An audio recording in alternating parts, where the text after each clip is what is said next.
Hey there guys and welcome back. Uh, Merchant Merchant put out a video talking about RNG and promoting it. So I really like Merchant. I like him more than Swim actually, because I actually watch a lot of Merchant's content usually.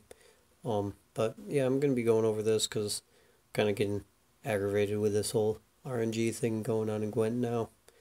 But we'll get into this one and let's start it up.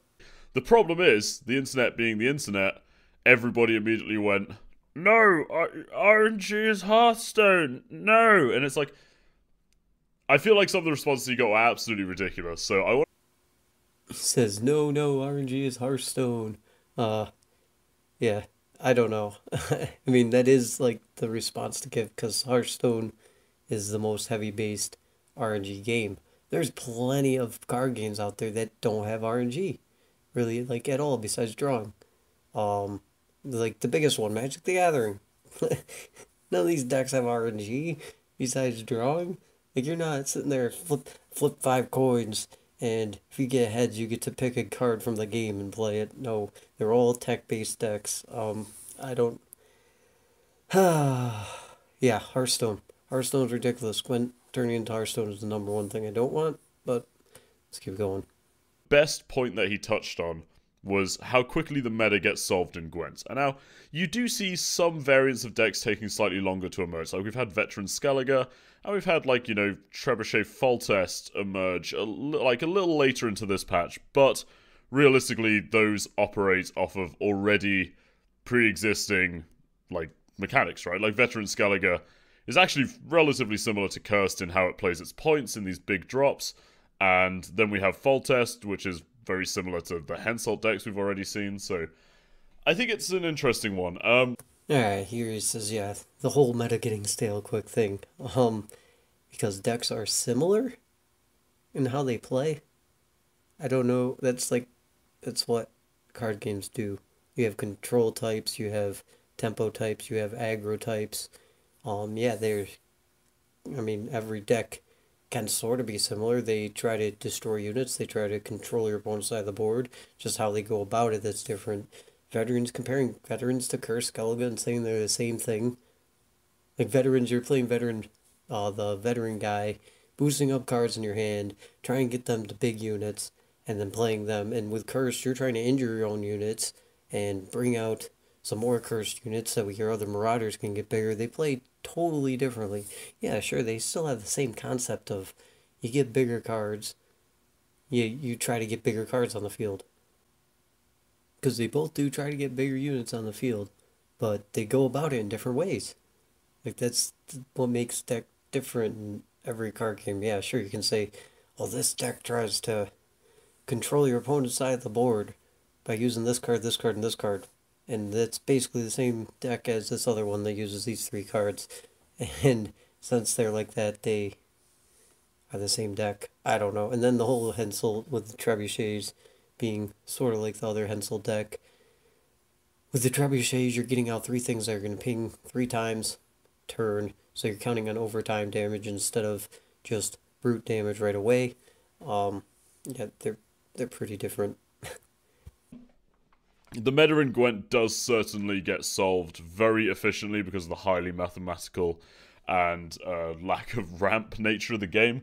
Because essentially in Gwent, where you can play any card at any point, that makes solving the game pretty swift because there's no restrictions, right? You don't have to go like, imagine if in Hearthstone, or like, okay, imagine if in Magic, 'cause I know if I say Hearthstone, people will be annoyed.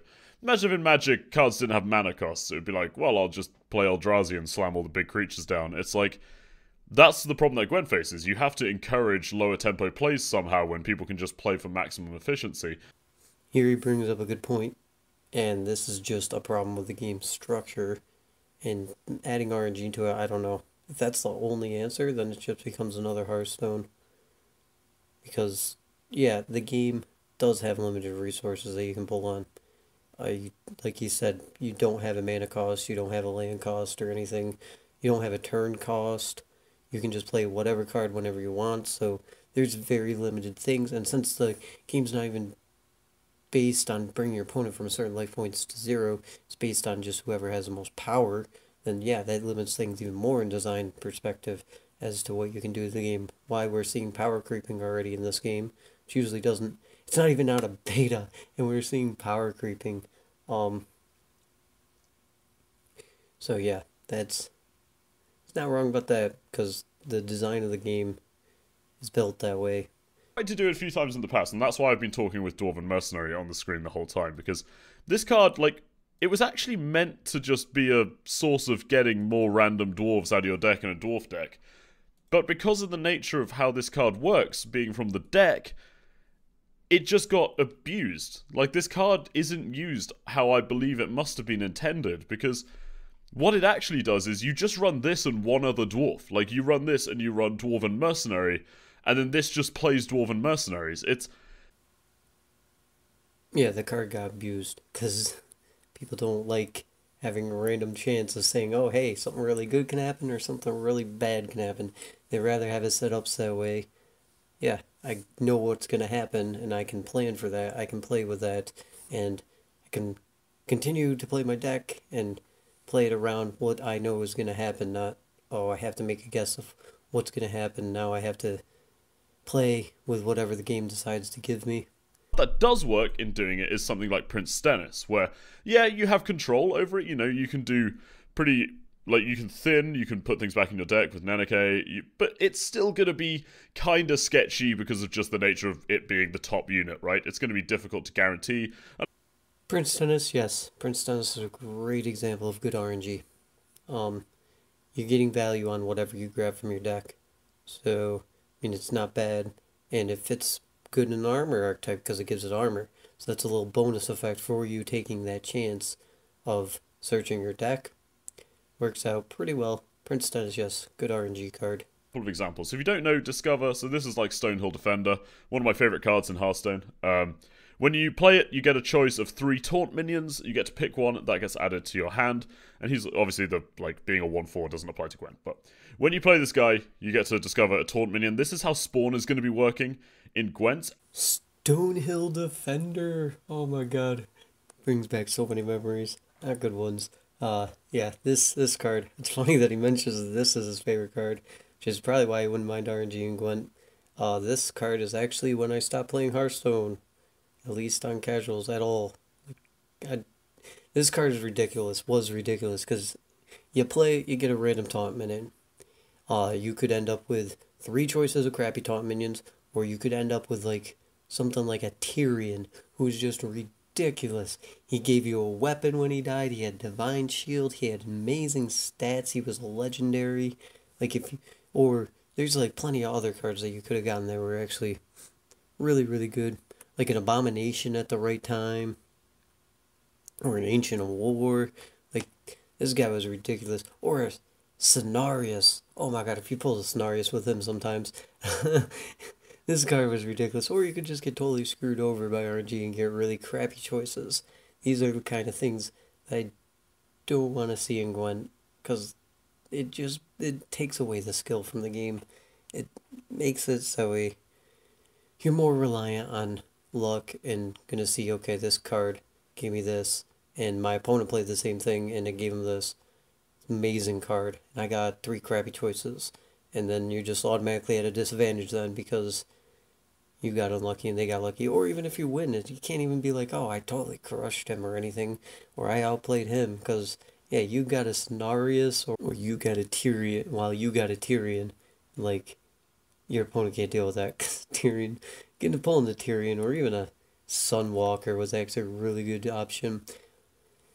And it doesn't feel good either way. Like, you win by luck, it seems like, because you get a really good card and your opponent gets a really crappy one, or you get a really crappy one and they get a really good one. So yeah, that card was ridiculous, made me really not like the game.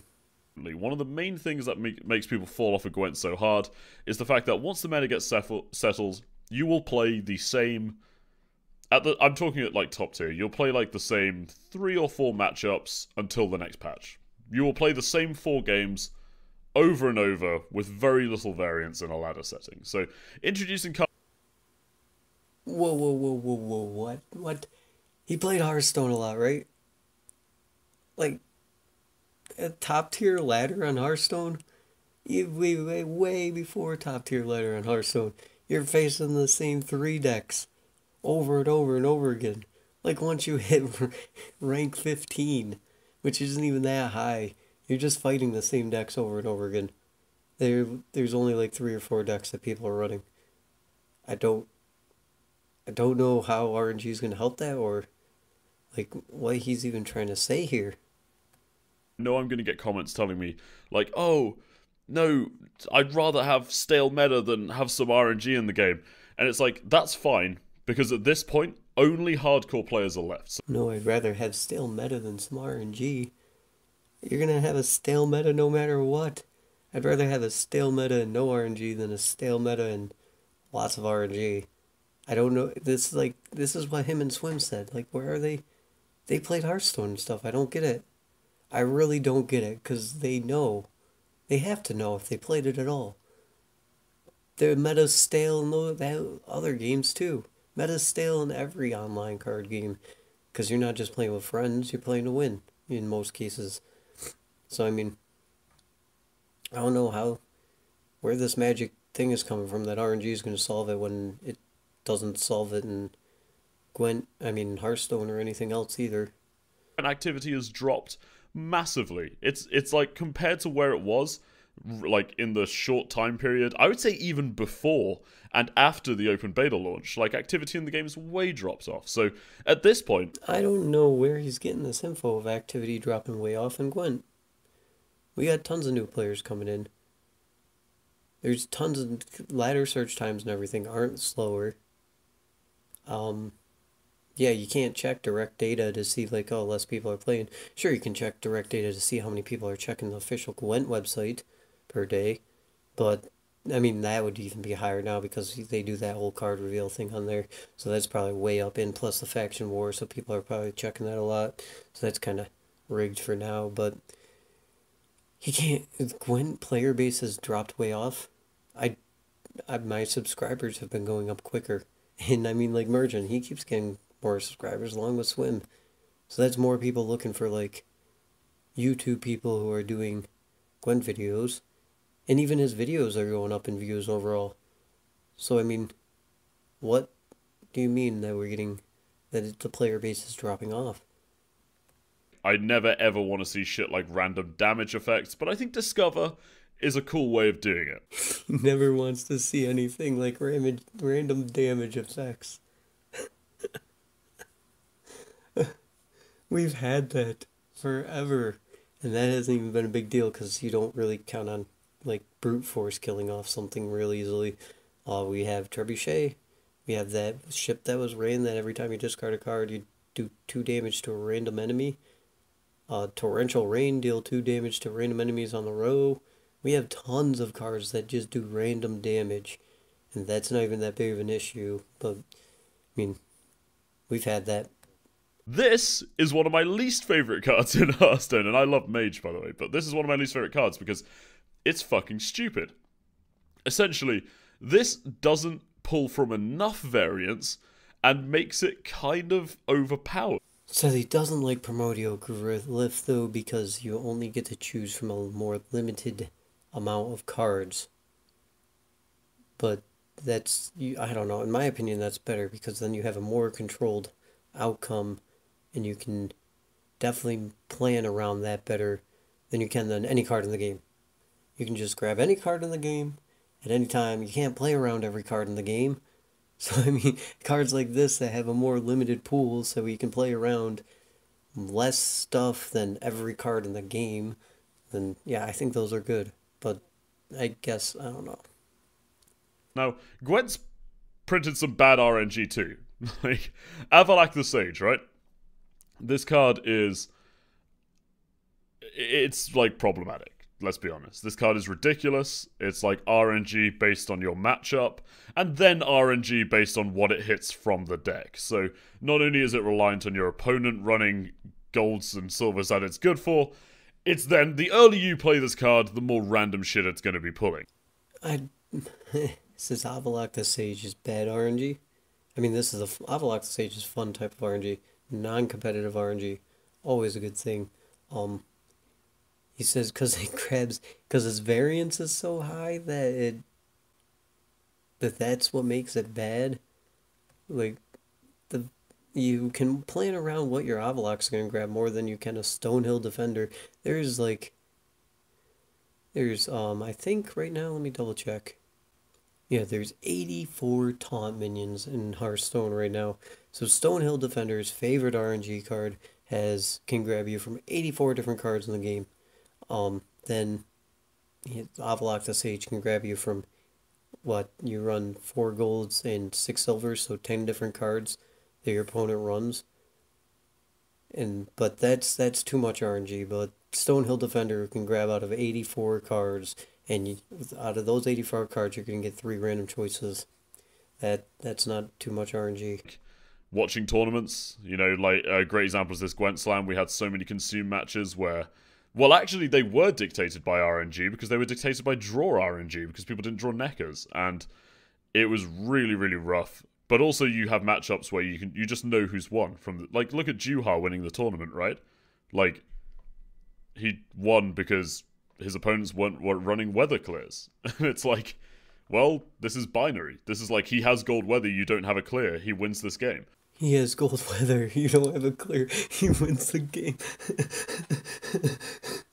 This is funny and true. But yeah. I mean, if you look at opponent's hand and your hand, and yeah, they have a gold weather and you don't have weather clear. Yeah, you're probably gonna lose the game. I mean, I've won games just fighting in weather, but that's not the point. It's over. You have a lot lower chance, but that's more of a problem with weather than anything to do with RNG or anything like that. Like, yeah, that's just a funny example because yeah, you're gonna know who wins then in like a pro standard in a pro tournament where very little mistakes are made.